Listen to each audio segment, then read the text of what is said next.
अस्सलाम वालेकुम व्यूअर्स, मेरा नाम डॉक्टर रईस अहमद है और आज हम बात करेंगे ऐसे वो बच्चे जो पैदाइशी तौर पे उनके साथ आंसू की नाली बंद होती है, जिनकी वजह से वो सही से आंसू उनकी भी नहीं निकलती और या बहुत ज़्यादा पानी आता है और उनके आँखों में मेल बहुत ज़्यादा रहता हो।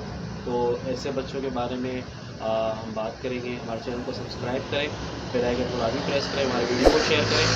और हम बात कर रहे हैं कि ऐसे बच्चे जो जिनके आंसू वाला जो नस होता है वो डैमेज होता है, जिसकी वजह से बच्चे बहुत परेशान रहते हैं, बहुत चिड़चिड़ापन के भी शिकार होते हैं इसकी वजह से।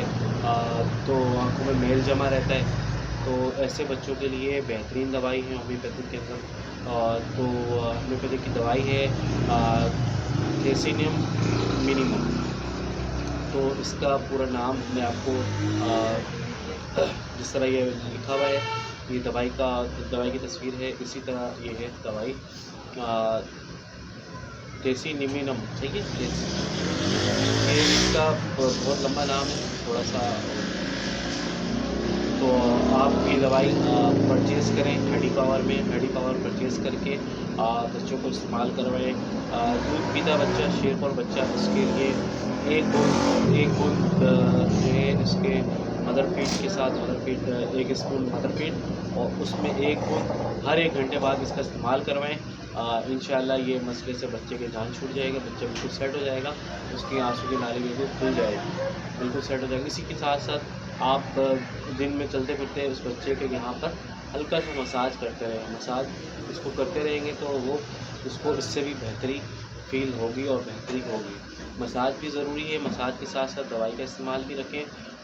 इससे इंशाअल्लाह बच्चे की बीमारी, तो इस दवाई का इस्तेमाल करें, बच्चा बिल्कुल सेट हो जाएगा। आप परेशान बिल्कुल भी ना हो कि बच्चे को क्या हो गया है, किस तरह से ये सेट होगा, बिल्कुल सेट हो जाएगा ये। मसाज ज़रूरी है, मसाज जिस तरह मैंने बताया है आप दोनों हाथ के एक साथ इफ्तार भी कर सकते हैं, इस तरह करके हाथ के पास नाक के साथ बिल्कुल इस तरह मसाज भी कर सकते हैं। तो इसमें कोई घबराने वाली बात नहीं, बिल्कुल ये सेट हो जाएगा, बिल्कुल सेट, बिल्कुल ख़त्म हो जाएगी बीमारी। इसी के साथ हमारे चैनल को सब्सक्राइब करें, बेल आइकन को लाजमी प्रेस करें और हमारी वीडियो को शेयर भी करें, लिंक शेयर करें, फेसबुक पे भी लिंक शेयर करें, दोस्तों से शेयर करें।